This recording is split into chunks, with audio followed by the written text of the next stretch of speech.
وہ لوگ ایسا سوچتے ہیں، انگریزوں کے متعلق ان کے اپنے نیریٹیوز موجود ہوتے ہیں، لیکن یعنی وہ سوچتے ہیں کہ کس دور کے اندر ہم یہاں کیسے رہتے تھے۔ مثلا 1947 کی جب یہ پارٹیشن ہوئی تو اس پہ بہت سارے یعنی ناول لکھے گئے ہیں، افسانے لکھے گئے ہیں، جن میں بتایا گیا کہ منٹو کے افسانے ہیں، کھول دو اس پہ وغیرہ وغیرہ، تو ان کے اندر دکھایا گیا ہے کہ آپس کے اندر ہمارے ہاں کتنی یعنی وہ ایک حیوانیت تھی اور کیسے کیسے ظلم و تشدد ہوئے۔ لیکن ہمارے بزرگ یہ بھی بتاتے ہیں کہ اس سے کچھ عرصہ پہلے جب یہاں پر مغربی اقوام نہیں آئی تھی تو یہاں کے لوگ بڑی رواداری سے رہتے تھے، ان کے اندر بھائی چارے تھے،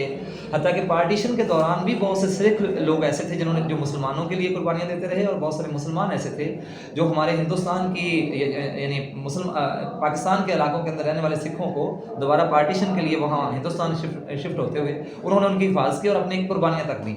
تو ہمارے ان بزرگوں نے یعنی یہ بتایا کہ ہم یہاں پر ایک خاص دورانیے کے اندر ہمیں آپس میں لڑایا گیا، ہمارے اندر مختلف نیریٹیوز ڈیوائڈ اینڈ رول والے ڈالے گئے، ورنہ ہندو مسلم سکھ عیسائی یہاں پر مغل دور کے اندر بڑے شاندار انداز میں رہ بھی رہے تھے۔ تو یعنی یہ وہ مباحث سے جس نے ہمیں ذہنی طور پر میرے اندر یہ ایک تحریک پیدا کی کہ واقعی ہمیں اپنے اس مقامی نیریٹیو کو جو پرانا تھا جو اس کی بازیافت کرنی چاہیے۔ تو جب یہاں پر آ کر ہم نے کچھ ایسی نصاب کے طور پر ڈاکٹر طارق ہاشمی صاحب نے خاص طور پر اس پہ لیکچر دیے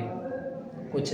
پھر علامہ اقبال کو چونکہ ہمیں ڈاکٹر صفوان صاحب پڑھاتے تھے اور وہ میرے نگران بھی تھے ایم فل میں بھی اور پی ایچ ڈی میں بھی، تو انہوں نے علامہ اقبال کے کلام کو اس طریقے سے پڑھایا کہ اس کے اندر بعض نو باتیں مطالعے کی بہت ساری بصیرتیں پائی جاتی تھیں۔ انہی لیکچرز کی وجہ سے کچھ اپنے مطالعے کی وجہ سے آہستہ آہستہ میرا یہ ذہن بنا کہ مجھے غزل کے خاص طور پر غزل کو چونکہ ہم رومانوی حوالے سے لیتے ہیں تو مجھے اس پڑھنا چاہیے اور اس کی انٹرپریٹیشن نو باتی تناظر میں کرنی چاہیے، جس کا اسی وجہ سے میرا اپنا ایم فل کا مطالعہ میں نے یہی لیا کہ اردو غزل ماں بعد نو باتی مطالعہ، جس میں نے دکھایا ہے خاص طور پر داغ دہلوی کا ایک نیا ورژن سامنے آیا جس میں ابن کنول جو انگلینڈ کے ہمارے